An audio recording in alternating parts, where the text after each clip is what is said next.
All right. Tom Seeger, thanks for coming on the podcast. No, thanks for having us. We've only got another hour to go. We could record another one. Pretend to be someone. Oh, you know what? We'll do one as a suburban footballer. Stay tuned. We're not going to. Check him out on Facebook, guys. Cheers. See you later.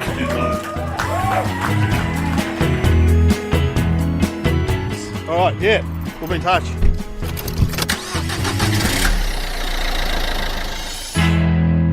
Gotta start the car. Hang on. Yeah. Oh. It's Dave O'Neill here on the Debrief, and I'm with, he's a podcasting legend, ladies and gentlemen. He's the other half of the Dum Dum Club, Tommy Dassalo. Hey, thanks for having me, Dave. Hey, I feel like saying hey poof to you, but this feels weird. And just not. That's my catchphrase on the Dum Dum for anyone. This setup that you have, it kind of look to anyone walking past your car. It looks like you've got one of those. What do they call the interlock devices? Because you've got this big. Oh yes. You've got this big lit up thing, and there was like a lot of. We had to sit in your car for about 10 minutes while you got it set up. up. Like a bad drug dealer was. Yeah, it kind of looked like you were just blind and you were trying to like trick the machine into letting you drive.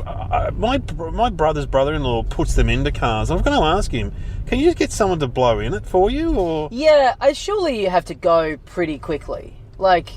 There must be, like, there's no way it would be an effective system if it was that easy to get around. Yeah, maybe it's a weight thing on the seat or something, is it? Yeah, it must be. Or it must be more information about it. You must have to do it and then, like, start the car immediately. Oh, man, it's such a big industry. Yeah. He spends a lot of time. Yeah, he spends a lot of time resetting them, restoring them, putting them in. Oh, yeah, it's a big deal. Big deal in the suburbs, mate. I got breathalyzed today. It's a Tuesday at midday. I didn't even know you drove. Just near me. Yeah, I drive. Yeah. I've driven. I swear I've driven you somewhere. I think you might have. I reckon I've given you a lift to a gig somewhere. I reckon you might have. What, you got breathalyzed at midday? I got breathalyzed at midday on a Tuesday near my house. Now that's like, I don't know. Is that worth it for them? Yeah, they pinned you as an alcoholic. Yeah. You outside Dassalo's house. But they had the whole setup. So it's like if you find someone... Was it a booze bus or...? No, you know the thing where it's just like three cops? Yeah, I've had that. It's like if whoever you find that's that blind on a midday Tuesday, it's like they are so far gone that the loss of licence is not going to change their life. That's not going to be the wake-up call. They'll probably just drive without a licence. That's what they do. Yeah, totally. Drive without a licence. By the way... You were like, I'll give you a lift and we can do the podcast. You know that I don't live far from the gig at all, right? This is going to be like the shortest episode of your show you've ever done. No, I reckon Denise Scott was, what was that, Fairfield to Thornbury? That was really short. And Randy, like, Heath is like, I'm staying around the corner, so we had to drive around in circles. Then we had to pretend, I don't know. We're like 3/4 of the way to my house already. I know. We just did Catfish, which is a gig you run. Yeah. In Fitzroy and Gertrude Street. It's hipster central, man. Mm-hmm, yeah. And you live in Fitzroy. I do. I'm deep in the heart of it. Are you actually Fitzroy or North Fitzroy? I'm North Fitzroy. Oh, yeah, North Fitzroy. Is that more hipster or less hipster? I feel like it's more hipster. I think more these days. Yeah. Fitzroy's more your bars and stuff. And it's too, I mean... No one can afford to live in Fitzroy anymore. No one can afford to live in North Fitzroy. Yeah. There's a lot of Range Rovers and lawyers and stuff, aren't there? I just know from the primary school, because... My kids go to school, not to that one, but near primary school, and there's a lot of... I mean, the share house I'm in, it's not cheap. There's 3 of us in there. It's not cheap by any stretch. But you're on a main road. It leaves a lot to be desired. Yeah. Like our toilet... You've been to my house, haven't you? Yeah. The toilet in my bathroom is just like behind a curtain. Like there's no door to the actual toilet. That's great. Reassuring, isn't it? It's great when, like... people come around to visit. Your share house, or as I call it, the Dum Dum Studio. It is. It's kind of the unofficial Dum Dum Studio. Well, sometimes... Well, this is the thing. We either do it at my house or at Karl Chandler's house, who's the other host of the show. I've done a show at both your houses. And he's just gotten a cat now, and I'm allergic to cats. Oh. So he tried to... the last time he tried to... He's like, today. That's a strategy. He goes, we're going to have to record at my house because I'm tired. And I lasted like half the day, and I went, we can't ever do this again because you're tearing. My eyes get all itchy and watery, and God, it's pretty. How did you meet Chandler? How did the Dum Dum Club come to be? Who was the driving force? It was kind of both of us. We just met working on a now defunct community television show called Studio A. Oh yeah, I remember Studio A. And we just got on well, and it was just like us realising that we had more fun at gigs dicking around backstage than actually on stage. And how long ago was that? Oh, this was like 6 years ago. So it was a new enough thing And I was like, I was working at a data entry job where I just could listen to, like, I could just have headphones in all day. And so I discovered podcasts through that because I was like, if I don't have enough stuff to listen to, I'm going to kill myself. So, yeah, I think it was just like a weird thing where we were just talking one day and I was like, I'm thinking about starting a podcast. And he was like, me too. And so we went, well, why don't we just do it together? That's like all it was. Yeah, right. But you know what? You both got good music taste. You both got slightly alternative, similar kind of music taste. Haven't you? But on paper, but like on paper, there's no reason why the two of us should be friends.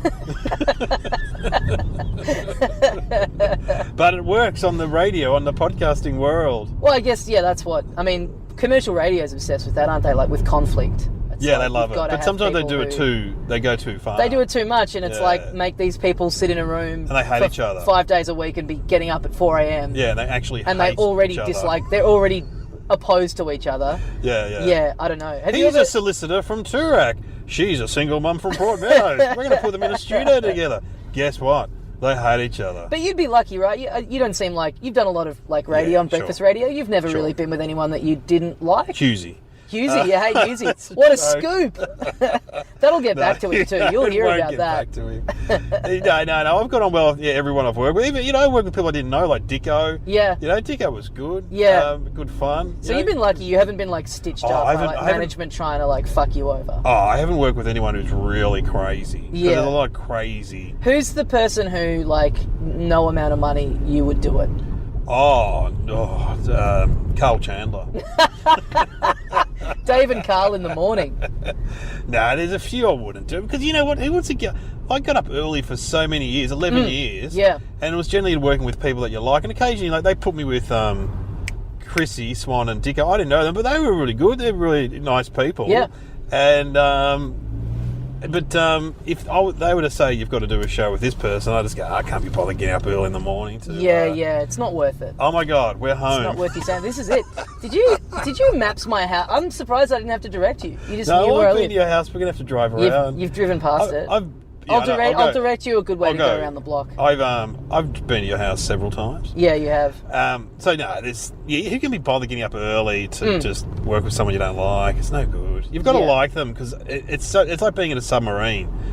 It's so enclosed and weird, and the hours. I'm surprised that there hasn't been a commercial radio stunt where it's like, let's put the team in a submarine. Yeah, you're right. Live from a submarine every morning. Because they've done a house. They've put people into a house together and stuff like that. Yeah, submarine reality TV. That's the next frontier, I reckon. Because I was reminiscing on stage tonight when I first met you. That was a great part of the gig where I got up at the very start and was on stage for like a minute to bring you on. And then you got up. The first thing you did was get the crowd to give me a round of applause. Yes. And then you just roasted me for like 6 minutes. And weirdly enough, it went well. Even though I know it did go well. No one there has any context of who I just look like a janitor who's just got up to kick the gig off. Yeah. And you're obsessed with the fact that I used to come and watch your outside broadcasts when I was in school. For Nova, wasn't it? Yeah, it was for Nova. Yeah. Because we used to do the lounge. Yeah, you would do it at the lounge in the city, and because my dad would drive me to school in the morning, and we would both listen to the show. So anytime we heard that you were doing an outside broadcast, Dad would go, "Oh, let's just go to that," and I don't care. You can just go to school a bit late. Yeah. So we used to do it in the lounge in Melbourne at Swanston Street, and you'd always come to the comedy festival broadcast. Yes. So because we'd have all these comedians on. Yeah. I remember. Who did we had a lot of the big names on. Back in the day, and this was the early 2000s, wasn't it? Yeah. You seeing Akmal do stand up? Yeah, Akmal was there. Yeah. And you stood out because you were the only guy in a school uniform. Sure, you were 28 at the time. And your dad, I remember meeting you. I remember meeting your dad. You would think that there would be more school kids because that's just how I became a fan of you and Hughesy and stuff was you listen to the radio every morning on the way to school? Well, it's something I do with my son now, who's 14, and we flick around a bit. Who does he like? He loves Sam Pang. Oh, okay, great. And he loves Tony Martin. Yep. Because Tony Martin does Nova. Fills in quite a lot. Yeah, because my son's a bit of a nerd, he loves... great. And he references... And he often comes home at night and he tells the other kids the stories that Tony tells. Oh, great. Is he annoyed by you trying to sound cool to him by telling him that you know these people? Yeah. No, he says he goes to me one day, Dad, no one at school remembers you from Nova. I go, well, ask the teachers. Try the teacher and the janitor, mate. Yeah. Or ask their mum and dad. I was on Nova, mate. But you don't have to rub it in. But yeah, and he loves Sam Pang. They do a segment called Make Sam Laugh, where kids ring up and tell him jokes, and he just roasts them. Oh, great. And so he loves that. He thinks it's hilarious. And he always wants me to ring up. I'm like, nah, I'm not ringing up. I do love that, I love that Tony is in there. He's in there on Fridays. Yeah, he's in there a lot. Yeah, he's in there heaps. Oh, man, he's he just doesn't seem... Oh, he's amazing. But he just doesn't seem like a guy that Nova would jump at. Does that make sense? No, I know, because he's in his mid-50s. Yeah. And his references are hilarious. His references are all like...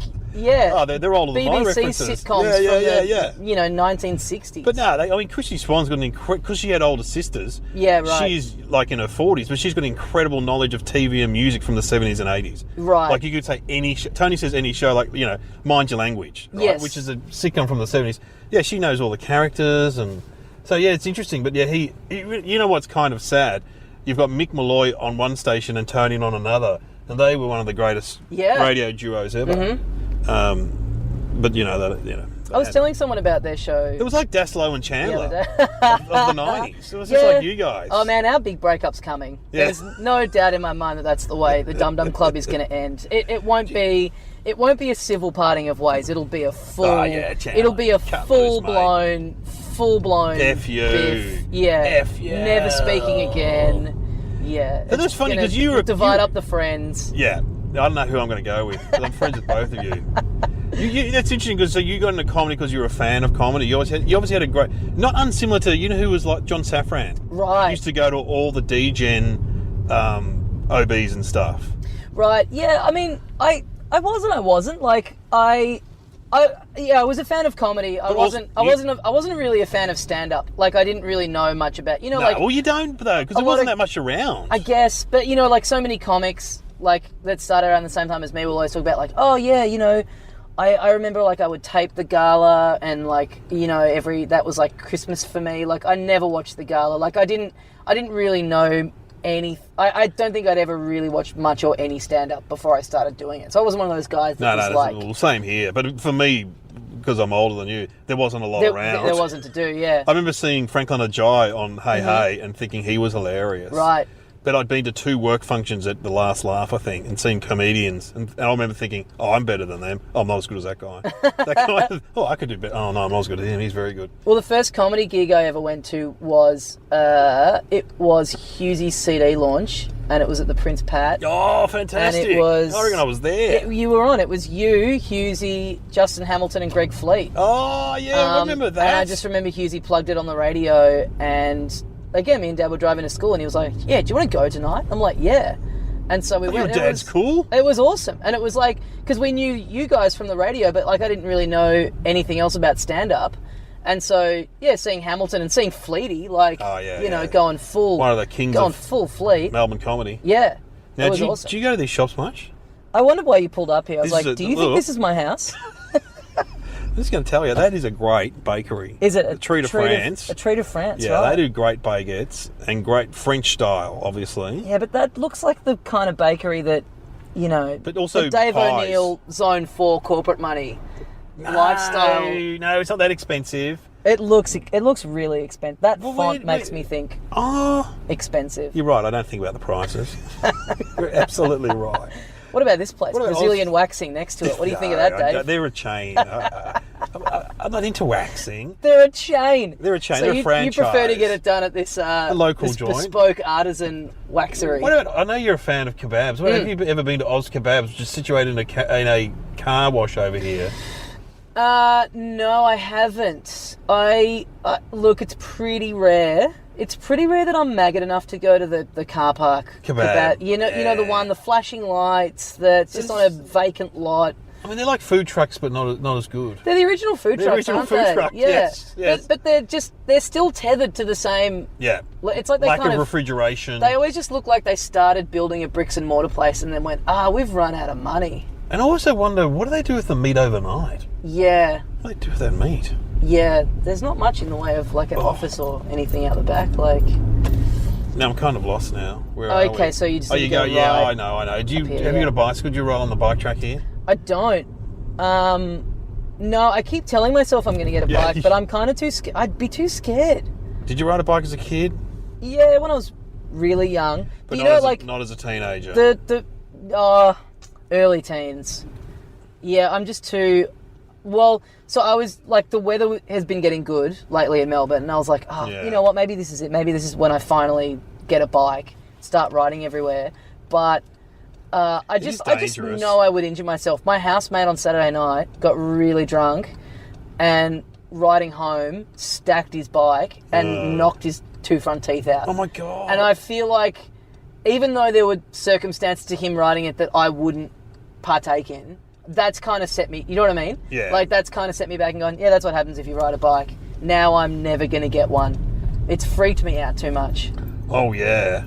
Oh, my God, yeah. Losing teeth is like... Now, that's full on that's for a young person. Top 5 fear for me. Yeah, don't lose your teeth. The dreams where... Do you ever have any teeth falling out dreams? No, do you have those dreams? Not for a while, but I had a spell there where I was having them a bit. Really? Just, yeah, waking up with no teeth.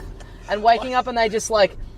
They just really softly fall out. Like, it would be like I'd get out of bed and they'd all just go, huh, and just like fall out of my mouth. I have bad gig dreams. The last gig I had was the other night, like last night. I was telling the kids who weren't interested, but I still told them. I was doing a gig in Wonthaggi, in a big... Wonthaggi, right? It's in Gippsland. In a big sort of bar thing. And before me, this guy went on who was a piano player. It turns out it was Tim Minchin. But I didn't know that until he went on and he started doing all these amazing songs. And then like the MC said, oh, God, who wants to go on next? And me, being arrogant, goes, oh, I'll follow that. And then I died in the arse. I have a lot of dreams. To be in a dream with Tim Minchin. Coming up to Comedy Festival, I always have dreams where it's the first night of the show and you've done nothing. You just haven't written anything. Yeah. And it's always this weird element to it where I'm freaking out about not having written a show. I've got nothing. Yeah. But then I get up and I go, okay, you've got all day. It's not going to be great, but you can put something together. And then it cuts to me just watching someone else's show before my show. Oh, no. And I'm sitting there going, and like in my head I'm aware of it going, what are you fucking doing? Leave right now and go just work out some stuff to say out loud for an hour. Yeah. The other one is... do you leave it late to get ready for shows? Like, no, not at all. In terms of preparing? No, I think that's why the dream is effective, because it's like the opposite of how I plan out my life. Yeah. The other big one is stage that I can't stand on. So it's like a bouncy castle that's like half deflated and you can't get your footing. And sometimes it's that, and it's like the microphone cord is so short that it's like plugged in at your feet and you have to kind of like crouch over like 3/4 down to even talk. So you can't move, you can't get proper footing, and you're just up there looking like a fucking buffoon. Oh, sounds horrific. Yeah. Occasionally I've done gigs where the microphone's attached to the DJ box and there is that, you can't go any further. You're like... But you have that sometimes where you assume the cord is really long and then you go to walk to one side of the stage and you sort of realise, I'm tethered. I'm kind of locked here. That's really... Oh, God. Look, you're on the Debrief with Tommy Dassalo. If I want to talk about Sheba, Tommy, this is an ad. Do you do ads on Dum Dum? We do. Are you doing ads now? Yeah, we're doing ads. Well, you get like so many downloads. You should be doing ads. Who are you doing for? For ages we had a chocolate mousse company that sponsored. Oh, yeah, Yella. Yeah. They make great hummus. Yeah, and we've got some coming up for... I'm not going to mention another company. Fair enough. You're meant to be doing an ad for this Sheba, company. which is a great Australia's all-female rideshare service for women and children. Yeah. So you'd be fine. Because you look like a child. I'm in the centre of that Venn diagram. Yes. I have a There's a lot of jokes about you looking like a child, aren't there? They've died off since my hair started receding at the rate that it is. Yeah, okay. I don't really get that as much anymore. Look, the drivers keep 85% of every fare. Cars of any age, provided they've had a roadworthy check in the last 12 months, can drive. Nice. Oh, that's fair enough. And look, basically, the Sheba drivers are part of a supportive community of women, all right? So basically, it's if you've got like a daughter and you're worried about her getting in with whoever in a taxi or an Uber, you get Sheba and it's driven by a woman. Yes, because a lot of the other ride-sharing apps have come under fire for having some, perhaps, not... Dubious drivers, Tommy. Dubious drivers, there you go. That's the word I was looking for. So download the Sheba app for Apple or Android phones or visit sheba.com.au. Thanks, Tommy. I know he's doing it right now, everyone. So I have some questions, some proper debrief questions. Yes. Do you know that guy walking along? Is he one of your flatmates? No, he's dressed up for the night. He looked like he was going to walk into my house, though. He did. Dodgy. Yeah. We're sitting outside Tommy's house now because the trip was very quick. Two men sitting in a car with the engine running, seeing someone else in the street and going, this guy looks weird. Yeah. Don't worry. It's a common theme of the debrief. Oh, really? When the lift is too short. Yeah, great. So what? These are questions, proper debrief questions. Mm-hmm. What went well tonight and why? Tommy. I think the night you weren't actually on, but you were introducing... I wasn't actually on. I was doing the door. Yeah. I think the night went very well because we had a very good MC. Oh, that was me. You did really well. And that was the best night I've had at your room because it is full of young hipsters, isn't it? They look very young and hipsterish. Yeah, it was. Sometimes that gig is like, it's a little weird at the start of it. Like, it's kind of hard in the first bit of the MCs. Oh, God, yeah. In the first bit of the first bracket, sometimes it just takes 10, 15 minutes to warm up, and whoever's hosting just kind of has to. Oh, that's a cop it. Bear with it, but no, you tonight you were they were right there, weren't they? They were right into it. That good. That roasting of me that you did, a person who no one in there knows. That really set the tone. There would be some Dum Dum fans there. There are a few. There are a few people. I was talking to a guy who listens to this podcast and listens to you. So, oh, really? Yeah, I met a cop the other day who was a big fan of you guys. Oh, nice. Yeah, you're detective. Yeah, we've heard of a couple of law enforcement officials that are fans. Well, they're obviously just casing you guys for crimes, but whatever. You know what else I think it is too? With tonight, it was a nice day today. Weather does affect comedy. Weather affects it a lot. Yeah. For whatever reason, like with our gig, Tuesdays always end up being a day where it's been like a nice Sunday and a nice Monday, and then Tuesday it's just a rainy shit day. Yeah, or the day starts off good. It gets us all the time where it's like I get up in the morning and I go, oh, tonight's going to be a really great one. And then it just, around midday, it just shifts and it's like, God damn it. But today was like a rare one where it was just consistently warm all day. Beautiful. And you could just, winter is so, you just notice people come into the gig just in the shits. Like it takes so long to drag people out of that. Rain. So today was like one of the first kind of consistently warm days that we've had in Melbourne for a while. So I think that was part of it too. Yeah, it's interesting. If it rains, I always say people won't go out. Yeah. Especially with the first big rain of the season. I think that might, and then if they do go out, they've they've had to schlep through the rain and they're cold and they turn up in a shit mood because they probably regret going out. Yeah. Yeah. And you got to deal with all that with your fucking dumb little jokes about a sandwich that you had once. What didn't go well and why, you think, about tonight? Anything? What didn't go well? I don't know. It all went pretty well. I don't know, because I did feel like... A few of the acts went overtime. There was people doing... Because, you get a good crowd, people often... Yeah, there was a bit of sticky feeding. Sticky feed. They do too long, but that's fine. People. Yeah.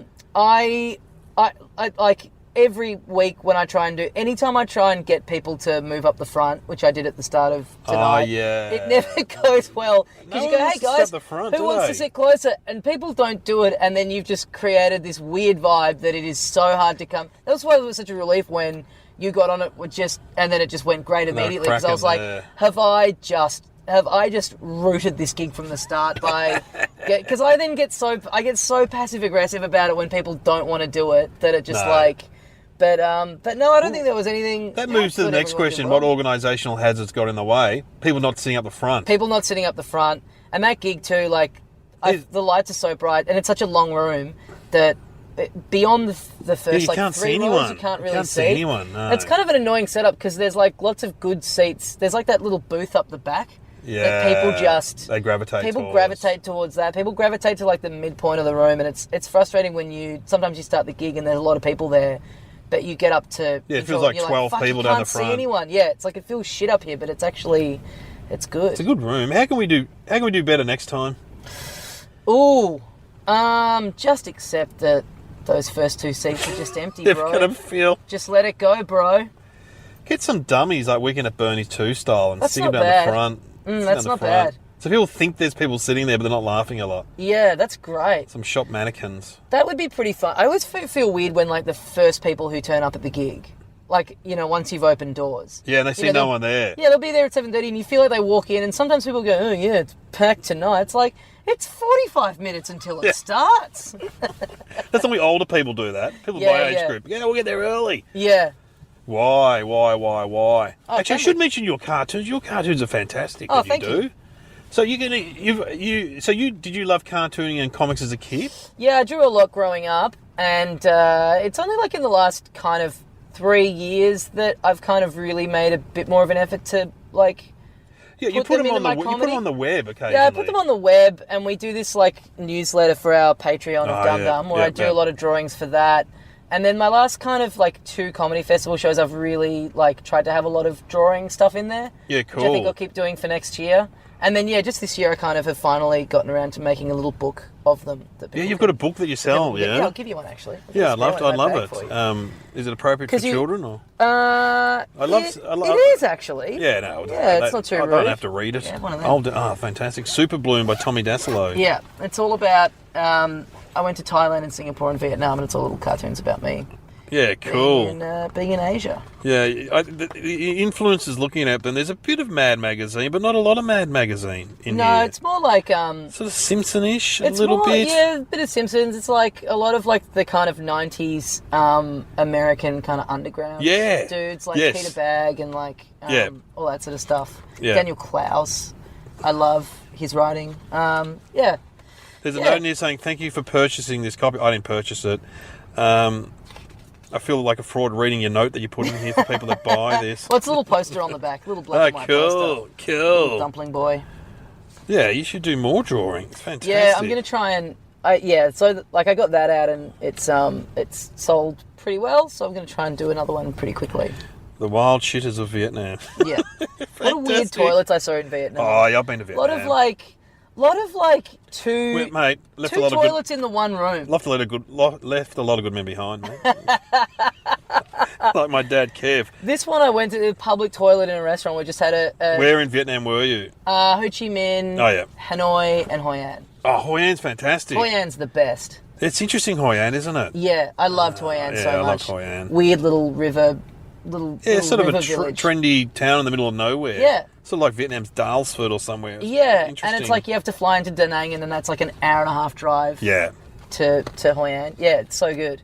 My parents went there like a month ago and Mum's like, we hit up the tailors. That was really good, getting stuff tailored. Oh, yeah, you do that. And and I go, what'd you get? And Mum's like, I got this dress and this dress. I'm like, what'd Dad get?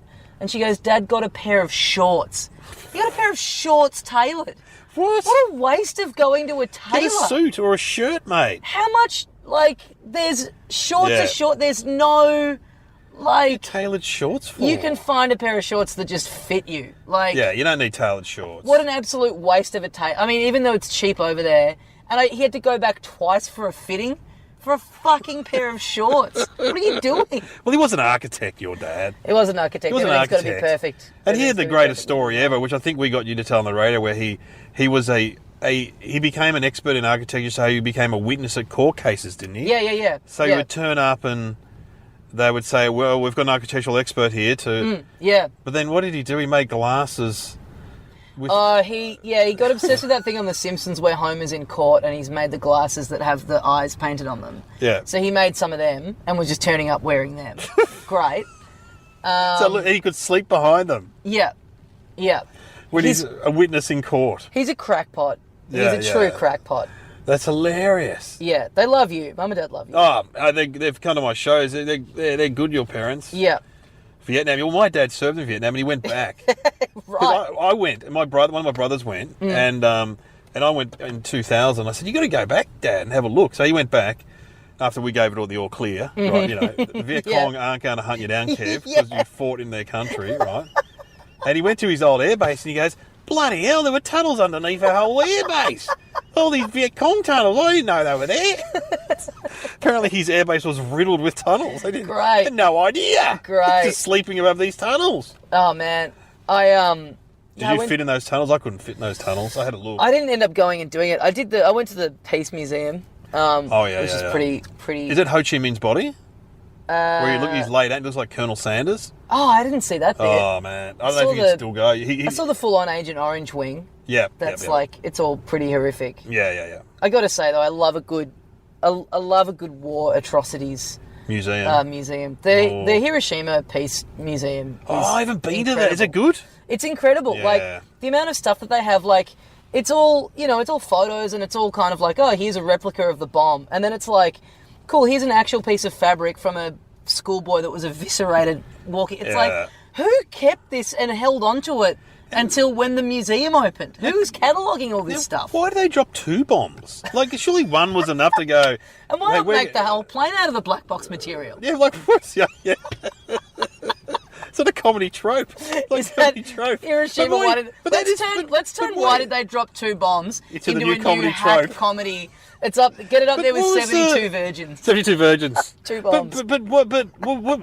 I mean, do you know the time period? I've got to look this up. What is the time period between Hiroshima and Nagasaki? Oh, I can't remember. Was it a day or was it like 4 hours? I can't remember. Believe it or not, they don't really go into the other bombing in the Hiroshima Museum. They don't talk about Nagasaki. They're pretty focused in the one that's in the city that you're Selfish. The old Sydney-Melbourne rivalry, is it? Nagasaki and Hiroshima. Ours was actually bigger. Yeah, it was better. Yeah, that's really interesting. I got to look that up. Yeah, it's pretty amazing. It's very well laid out, and it's very moving, and it's just like the amount of stuff. Like I said, they have like, a school bag that a kid was. It's like that's incredible. Just the fact that they managed to handle that. Have you been to any of the Nazi ones like Dachau or Auschwitz? No. My dad's done them all. Right. Oh, he's done Auschwitz. He's done everything. Do you get? Is it like a stamp card and you get the final one for free? Went to Auschwitz. It was pretty good. Yeah, it was. Dad, I don't think you can say Auschwitz was pretty good. I don't think that's the kind of language you can use. Why are you saying it Auschwitz? Oh, sorry, I'm saying it wrong, aren't I? Yeah. This is like you and the Wu-Tang Clan. That's true. But some words I just get in my head. I can't pronounce them. Yeah, I want to go to Dachau a second time, but Joyce wasn't keen. Yeah, no, fair enough. She didn't want to go to a death camp. No, fair enough, Dad. Yeah. A second time. You've been once. Yeah, that's the thing. It's such a great museum that if I was ever there with someone, I would go, well, we'd have to go, but it's why go a second time? You've been once. You get it. Yeah. It's sort of like, those movies that you see where you go, that was great, I never need to watch that again. Like, definitely. Requiem for a Dream is a great, horrific movie that, you see and you go, wow, that's really amazingly done. I never want to have to sit through that end bit again. That's definitely one of the worst 5 minutes of my whole life. Oh. I watched that movie right before I went to do my first ever gig. Really? Yeah. That's not a great movie to watch. It wasn't deliberate. It was just like someone had lent it to me, and I was like, "This will be fun." I rehearsed my set all day, and then I was like, "Okay, I need to just distract myself. I'll finish this movie." Fucking hell! Yeah. Should watch something, Groundhog Day or the Blues Brothers. Yeah. Now, what song should we play? Oh man, you play any because you're a big music head, so we could play any song, any song at all. Like with your Dum Dum mate, we played Elvis Costello because I'm a big Elvis Costello fan. And he's a big Elvis Costello fan. Okay. Let's see where our music crosses over, Tommy. Okay. Oh, you know what I really like? You're a lot younger than that guy. You know what I really like at the moment, and it's not cool, but I just think it's a good song by a band I don't particularly like. The Man by the Killers. Have you heard that one? I like the Killers. Yeah, but that single on their new album is really, really good. Oh, let's play The Man by the Killers because I love the Killers' first album. Mm-hmm. I love their first album. And the second album was all right. And they just did the MCG, didn't they? They did. The grand final. Yeah. It's just funny. The grand final pre-show. Yeah, I didn't watch it, but I am a big Killers fan. I watched the grand final, but I didn't actually watch it. You just tuned out for the Killers? Yeah. And made sure to miss the Killers. But I am a Killers fan. But the Killers they're considered a bit daggy now, aren't they? I guess, yeah. Do you reckon? Yeah. I don't know. I think that first album was fantastic. Yeah, I think this new album people are kind of back in a little bit. Yeah, right. I think they're kind of they've been away for long enough and they're doing stuff that's a bit new and a bit interesting. I think one of them's left. Well, here's the weird thing about that band. 2 of them have left. So there's 2 left, but... So there's the Brendan Flowers, the Mormon singer. Yep, and then there's the drummer. But the drummer's he's like a bit of a new age. But so the guitarist and the bass player left. No, well, this is the thing. They're still in the band, but they're just not going to tour. So they're still going to make albums with them. Oh my God, it's like the Beach Boys. But they just don't want to go on the road. Now that's pretty weird. Yeah, that's... I haven't heard of a band having that kind of arrangement. No. The Beach Boys had that with, the main dude. Yeah, but that's pretty weird that these 2 other guys are going to go out there, play the songs live, kind of travel around together, kind of go through all this stuff, and then just come back and hook up with these other two who've just been sitting on their asses with their kids. It's pretty weird. So at the MCG, was that the original lineup, or was that the new lineup with the two? No, it was the new lineup. So the other two just not. They're just not there.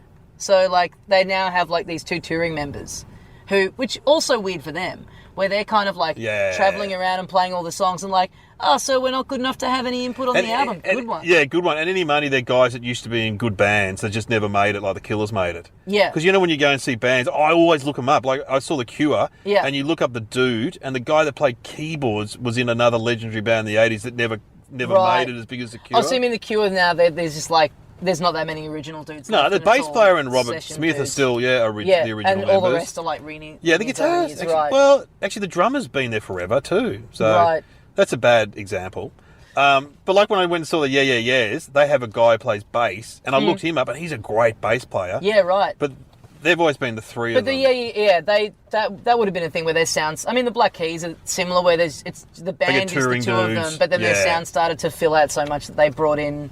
They've now got all these like weird, We should do that in those stand-up shows. Just have a guy with us behind us telling good jokes and go, hey, you're not as good as me, mate, but anyway, good on you. Well, I love the band Hot Chip, and there's now like...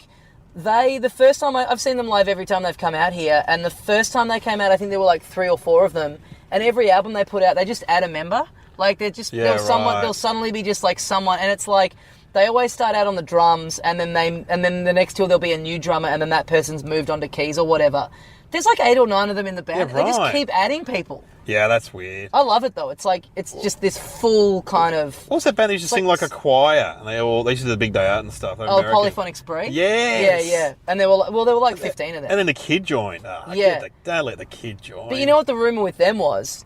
Cult? And there's no way this is true, but I love this as a rumor. The rumor was that the Polyphonic Spree was also Slipknot.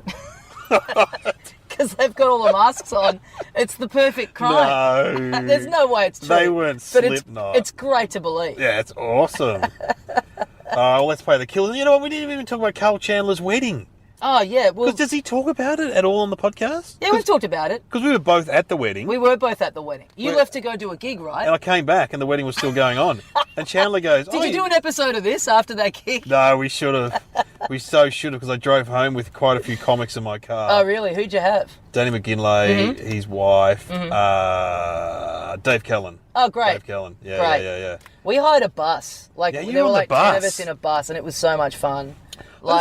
It was one of those things, if you hire a bus to go somewhere, or if you have enough of you and it's like an hour drive, the drive is like always more fun. Definitely. You get there and you're like, can we just do a few more laps of the block? Because the vibe in here is incredible, and then you get out and you're all separated.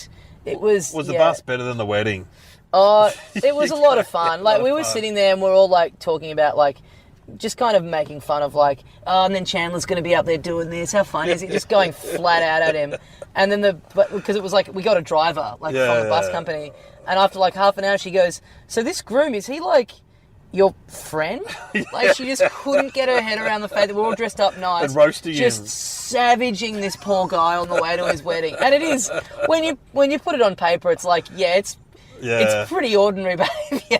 Well, the first thing his bride said in the speech was, I know you comedians are going to find this hard to believe, but Karl's actually a nice guy. Yeah, and that killed. We all started booing. Bullshit. It was a fun. That was a fun wedding. It was a great wedding. Hats off to Karl and his bride. Yeah. Diane, it was a great wedding. You got to have a wedding someday. Yeah, we talked about getting married. Really? But my wife didn't want to have a wedding when she was pregnant, when she was breastfeeding. And they were like, we're too old. You should do it. It's even more... have a party. Yeah, we'll have it when my son gets 8 and he can drive us. Great. Straight to work. Awesome times. I'll have to leave to do a gig, but, it'll be good. Yeah, great. Thanks for coming on the podcast, Tommy. Thanks, Dave. Now, you can find, of course, Tommy Dassalo on Twitter, and, of course, he's part of the Dum Dum Club. If you've never heard their podcast, it's probably the biggest comedy podcast in Australia, and it's a lot of fun. It's a lot of fun. Yeah. If you're tuning in now, there is going to be a lot of in-jokes, and you'll be thinking, what the hell's going on this podcast? You've been on heaps. Just look for one that Dave's... The last one was... You know what? Our 350th episode that we did live that you were on was a great one. It was a great one. And you were on fire. Yeah, and you've made a lot of people big stars, like Durek and Cody and Ronnie. They've all come through the Dum Dum doors. All because of us. Yes. all their success is all because of us. They owe you so much. Thanks for listening to the debrief. Here's the killers. Take it away, guys. I don't know if this is which lineup this is, but it's going to be one of the lineups. Imagine the two guys sitting in LA just reeking in the money. Yeah.